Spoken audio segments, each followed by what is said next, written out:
Broadcasting from the business capital of the world, this is the Podcast Business News Network. And welcome back, everybody. We've talked before with this gentleman about safety on the roads when it comes to big rigs, cargo tanks, a lot of those big vehicles that you see on our roadways, freeways, expressways, everywhere. There are major safety protocols in place. And we talked about that over the past couple of weeks. We also dug into cargo tanks. Literally today, we're going to dig into them, go inside them, and what happens in that confined space and how dangerous it is in terms of inspecting those cargo tanks that are on the roadways, traveling with fuel and other types of liquids and substances could be dangerous. His company is DOT Training Solutions. Matt Freeman is back with us. How are you doing today? Hey, done well. It's always good to be back, Steve. I always forward to having a good podcast and seeing what we can talk about today. We've got a great subject here with Doug Vineyard here. Yeah, tell us about Doug. Welcome, Doug. Matt, tell us who this is. This is somebody that you work with, right? Yeah, Doug works with Highway Transport. He's one of my customers. We work well together, and we've been talking about confined space for quite some time now. It's something that Doug's very passionate about, and we were just together at the National Tank Truck Carriers Association in Charlotte, North Carolina a few weeks ago. And it was a big subject during one of the committee meetings. And so I thought it'd be great to have Doug talk about, what's going on with that in the world and, why we really need to look at it and why it's such a big deal right now. I feel like this is a podcast episode of Mike Rowe and Dirty Jobs. Right? Where, he used to do things like that and go into confined spaces that potentially could be dangerous. But Doug, let's center on that. These tanks are dangerous when somebody goes in one for an inspection, right? They are. And not only do we enter for inspection, we actually enter for cleaning too afterwards to the integrity of the barrel. The shippers put constraints to make sure they're bare metal clean, odor free, and dry. I actually operate 7 tank washes across the United States and 8 shops, so I get it on both sides. Very unique industry. A lot of people don't realize that there is a job that exists of this nature in the bulk chemical world. We have to clean these tanks every time they come back, basically, unless you get approval to top load, and they have to be inspected, wash certain different washes for certain chemicals. A lot of different business models. It's different in Chicago, per se, as it is in Baton Rouge. Wow. So this is a real job, and it's a hard job, and it's a job that I've done for 20 years before I entered into management, and I'm very passionate about it. Very. Wow. Lots of questions here. So first off, when a tank comes back, and let's say it's going to transport the same substance, pick, anything, gasoline, whatever it is, does it have to be cleaned again, or is it only when the substance that it's transporting is being changed? Gasoline does not have to be cleaned at the time. But if you say you have a latex trailer, latex paint, Sherwin-Williams, whatever you buy at Home Depot, we actually haul that. Wow. It has to be clean because the integrity of the shelf life is based on bacteria. So we have to clean in between each of those loads, even though it's the same product, for the simple fact is you don't want to introduce any kind of bacteria. And when we clean with water-based chemicals, and water carries bacteria, and moisture is the breeding ground for bacteria. So bacteria affects the shelf life on latex paints, for instance. So they have to be cleaned in between every time they're loaded and unloaded. So, my gosh, we just opened up a whole new door of awareness here, because I didn't even think about bacteria. I'm thinking about rust and corrosion and things like that. Wow. Okay. So, Doug, take us into a tank. What's that like when you have to go into that confined space? What are some of the responsibilities that need to get done? The responsibility is a lot of our customers unload with nitrogen. Nitrogen will not support life, a nitrogen atmosphere. And why I've got so passionate, in the last 12 months, there's been 9 deaths in tank trucks. It shouldn't be. We're in 2024. We have some of the best safety practices now than we ever had when I started cleaning tanks. So that confined space here's the analogy of this. they have to go in and inspect it. A lot of times they have to go in and scrape old latex out of them. They make the latex better now, so it's harder to get out of the tank because your paints and stuff are a lot better than they are. So they'll clean it, spin it for 45 minutes, and a lot of times, they'll have to go in and do a barrel inspection and make sure there's no adhering products or loose products and on the latex or what have you. Here's the issue. That space, if it's unloaded with nitrogen, it will not support life. So I'm going to lead into this. Nitrogen, as soon as you breach the atmosphere, it starts affecting your brain. It makes you feel invincible. So the split second it absorbs through your skin and you inhale it, it starts taking away all the oxygen in your blood. So that gives you a different mindset. So they have to do testing from bottom, middle, and upper. And the tank needs to be purged, cleaned, and then tested. You'll have pockets in these tanks, even after it's purged with water, that could have the presence of nitrogen. So with that being said, that's the danger.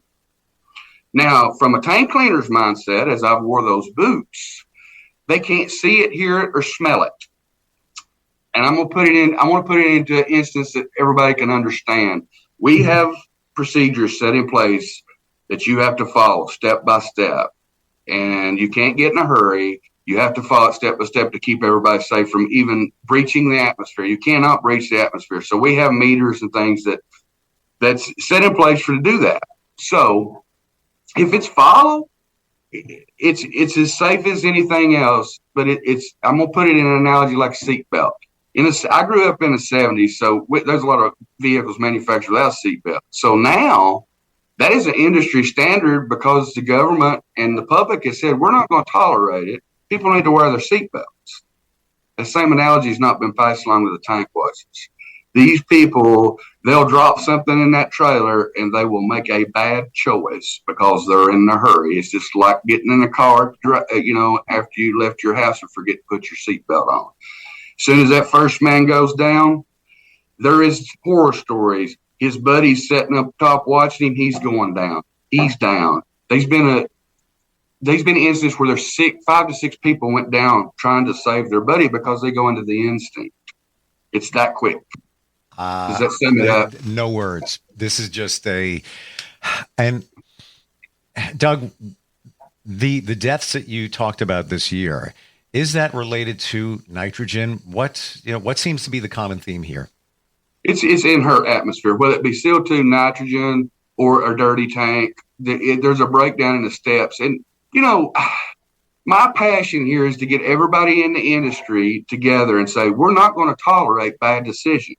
We can sit and talk about what we can do better to make them use, but the mindset and the culture should be, we as an industry, we're not going to tolerate the bad decisions.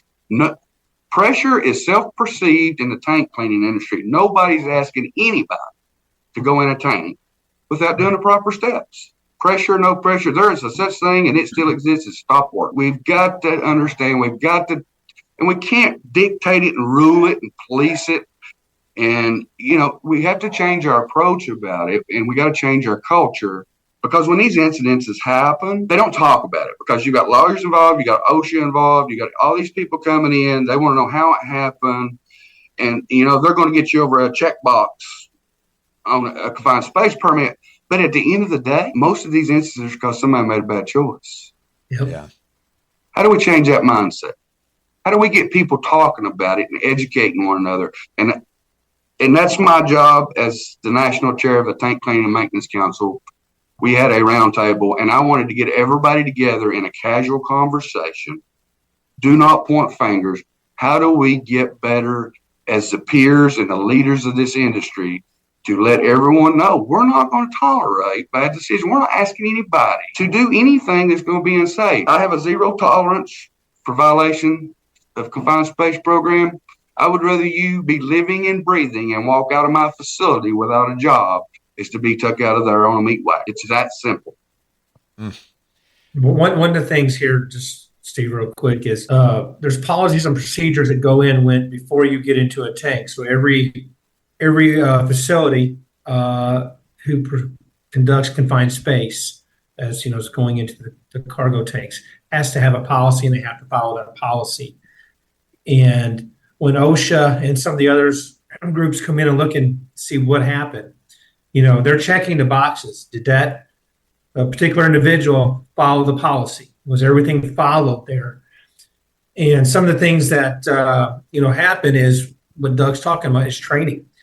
These guys, need to make sure they're following those policies are put in place for a reason for those safety measures. And, when you get complacent or you get in a hurry, like Doug just said, you're thinking with instinct instead of safety side.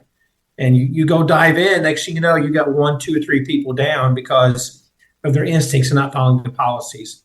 So there's the big passion. I'm right behind Doug and the team there, and it's focusing on that. It's a very serious thing right now. And Doug named 9 deaths. I can name 4 particular ones, but not to go into details because of coming back not following policy. It just happens. It's very clear based on what we're hearing today how this can quickly escalate. One man dropped his cell phone, jumps down. I'm just going to grab him coming right up. Mm-hmm. Then something happens. He's disabled down there. Jimmy is in the tank. I got to go down. Mike, throw me a rope. And now, you see the chain of what's going on there. What, Doug, what's the protocol here? Anytime you go in a tank, is it a respirator, hazmat suit, all of that? What is the standard, or does it vary depending on the tank, the space, and the cargo? I'll be confined space, and see, that's the thing. You can't get no one to talk about whatever. I'm not sure what everybody does, but I can tell you what we did. We actually had an incident in 2007, and we implemented that. When you go down, you actually take a reading with a meter. You purge the tank, clean it. You take a reading from the top, bottom, middle, each vent cap, top, bottom, middle with a drop tube. Then you force air, and then we have air supplied respirators. The tank cleaner puts on an air supplied respirator, lifeline, grab a buddy. You go down and he walks that meter up and down that trailer and clears it before he's allowed to do any work without the supplied air respirator. That covers us. That's just us doing that. That's not an OSHA standard. And nowadays they got the Zisto cameras, which is a great thing, but it doesn't. You're never, ever going to eliminate people from going in confined space because work has to be done. So I want to look up for a solution for a greater good. I want the mindset out there. We're not going to tolerate this. We're not going to tolerate bad choices. We want people. I don't want to be the best in the industry. I want to look back and say, we did it right. We did it safe. Sure. Would you say OSHA should have that standard? If you could have, the magic pen, type it, whatever, and that's the standard, you first go in with a respirator and whatever equipment is needed and take those readings along the way before anybody else goes in the tank with or without a respirator. If you could get that done, that's the way you would do it? I'm not so much sure that is another step of the safety procedure. Sure. It's still, here's what I will tell you. All that stuff can still be hanging on the rack over there if they make a choice not to use it. Think about that. It's not our choices. Well, oh yeah. It's a choice in the mindset of that person that's going to do that task. 100%. I can sit here, we can debate it all day long. Yeah. And we can give them everything that we possibly can to make them safe, but we can't make them use it. 100%. Right back to your point with the seatbelts. As far as I know, every state has a seatbelt law, if not most of them. If you don't click it, you can get a ticket. You're breaking the law. But that's your choice. That's your choice. Of the three of us, let's be honest. How many of us get it, sometimes forget and go down the road and we see a cop and then we're grabbing for it, spilling our coffee all over our lap? Think about that. I'm gonna tap out. Or have you ever done this one? You realize that you don't have the seatbelt on, and then you see the cop and you do one of the grabs, like you're scratching them. So don't have to admit anything. My mindset, the first step is getting people on board, the folks that's doing the job. Yeah. So number one, they don't see what we do in the background. They're not at Tank Truck Week. I've got a big passion to recognize tank cleaners and tank technicians, and that is on my bucket list, and it got approved this last week. Tank technician and tank cleaner of the year. I want to recognize the hard work and the things that they do.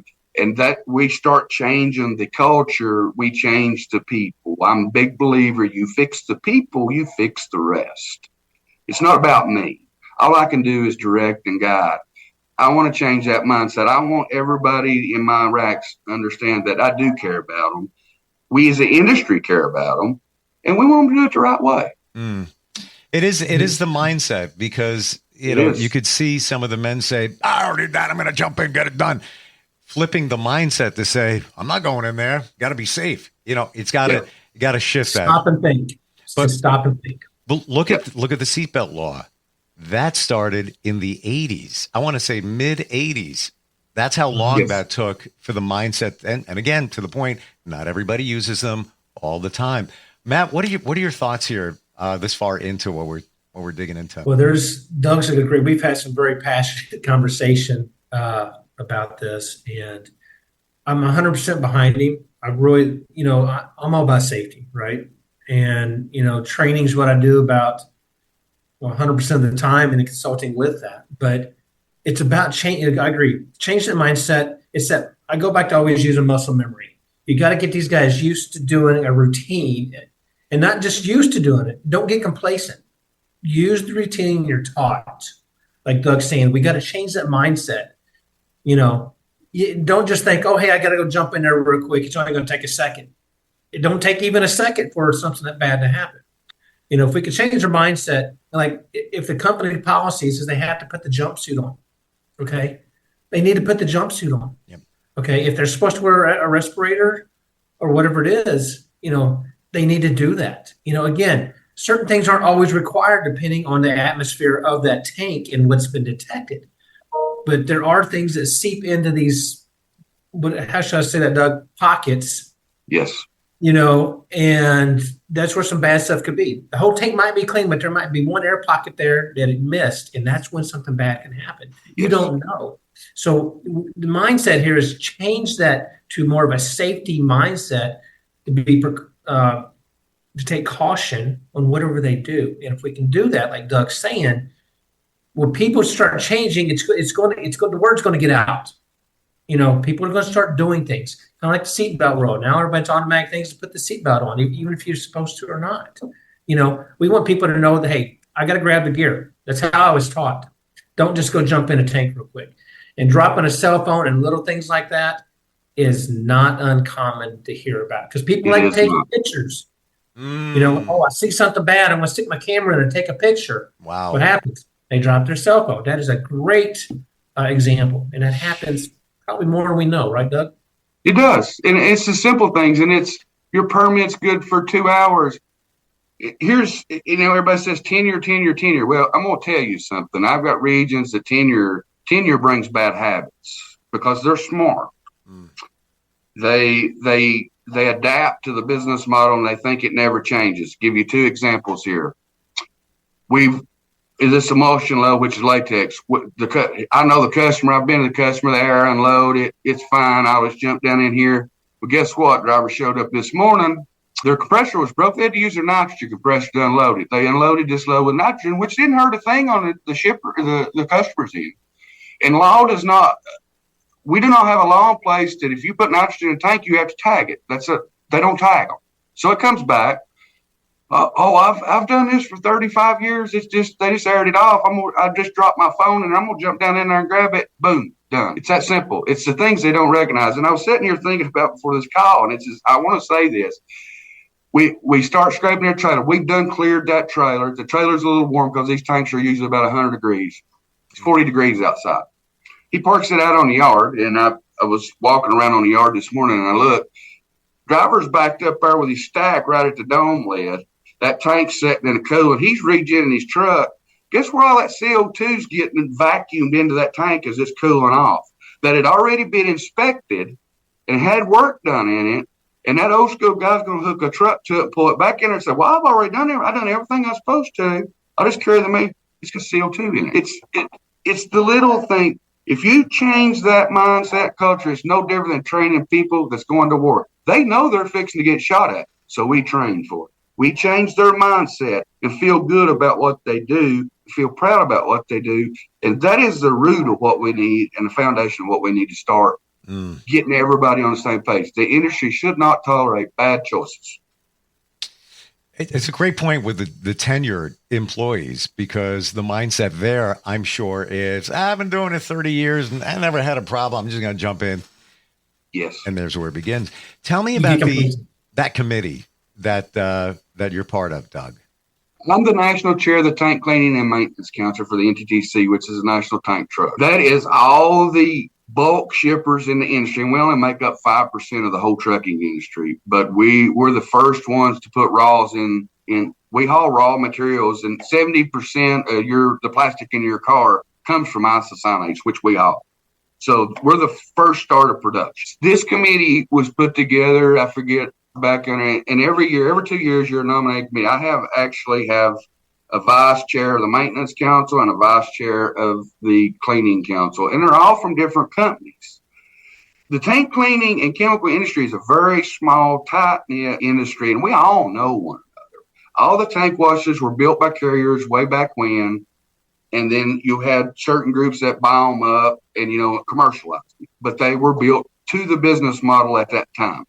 So this committee, we address issues like the FMSA comes across, and they make a rule on the maintenance side that we don't really agree with. We as a committee and a council get together and we could test that rule, go to Washington or whatever. EPA mandates, the environmental, because that's a big deal in the tank wash part of it. And OSHA as well. OSHA adopts, there's no book on tank cleaning. So they adopt our standards back in the 70s, and then they just write guidelines around it. So basically, this is one of those small industries that nobody knows anything about. And OSHA works with us, and they put guidelines with that. Here's the problem, and I want to get this out. Chemical tank truck drivers deal with hazardous material unloading and loading every day. Tank cleaners deal with hazardous material, cleaning tanks in confined space every day. And it is not considered skilled labor. So you don't get funding. My focus is the mechanics are considered skilled labor because a mechanic's a mechanic, but a tank truck mechanic's a little different. They have to enter confined space. So I'm working with a lot of advocacy members right now I want tank cleaning and tank truck drivers. That should be skilled labor with the entities that go around it. That way we get funding to train like anybody else. And we changed the mindset, just like the seatbelt law. Wow. What an eye-opener today. Oh, my gosh. Yeah, I can't imagine how that's not skilled labor, considering everything that's going on, every aspect of that job. Matt, your job is to make sure that these companies that dispatch these trucks are following safety protocols. And that's why you align yourself with people like Doug. If there is a company like that that's listening, watching, or maybe somebody has a question about any of this, how do they find you, Matt? Yeah, they can reach out to me. Go to my website, pull my information at dottrainingsolutions.com. You can reach out to me personally on my direct line. It's 573-416-8203. Or you can call me and get me on my direct email. It's matt@dottrainingsolutions.com. We're here to help guys. We work a lot with Doug and any questions they have as one of our customers. And even if Doug wasn't my customer, I'm still going to help him. So that's what we do. It's about safety. And we want to make sure that everybody's going down the road being safe. No different. You got to put your seatbelt on. Okay. It's you're driving a large rig. If it's a box trailer or a chemical trailer or gasoline or propane, depending on whatever you're hauling, it's all dangerous. It's big, and it's our job to make sure people are being safe out there. And all the way to the driver, to the piece of equipment itself, to the tank washes, and to the guys that do the inspections. It's a full circle that we want to make sure these guys are being safe out there. And anything that my company and my associates can do to help, that's what we're there for.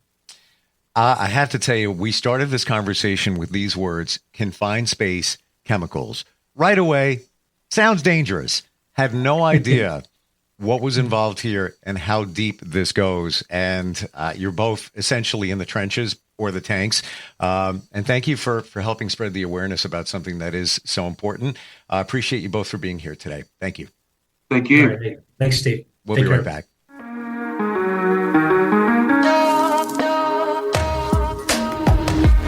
Broadcasting from the business capital of the world, this is the Podcast Business News Network. Not completing high school is more of a social thing than it was an academic thing. I came out in the 11th grade. Nobody was embracing you. The kids were cruel. It was very difficult to be gay. Even though all these years have passed, I still had that longing to have my diploma. The hard part was determining that I was going to do it, but I definitely didn't do it alone. At age 30, with the help of her mentor, Carissa finished her high school diploma. I have a mentor, Maria. She convinced me to continue my education and to finish what I started to get my diploma. Just never judges. She's a true role model. If you're even considering getting your high school diploma, go get it. You can do it. No one gets a diploma alone. If you're thinking of finishing your high school diploma, you have help. Find free adult education classes near you at finishyourdiploma.org. That's finishyourdiploma.org. Brought to you by the Dollar General Literacy Foundation and the Ad Council.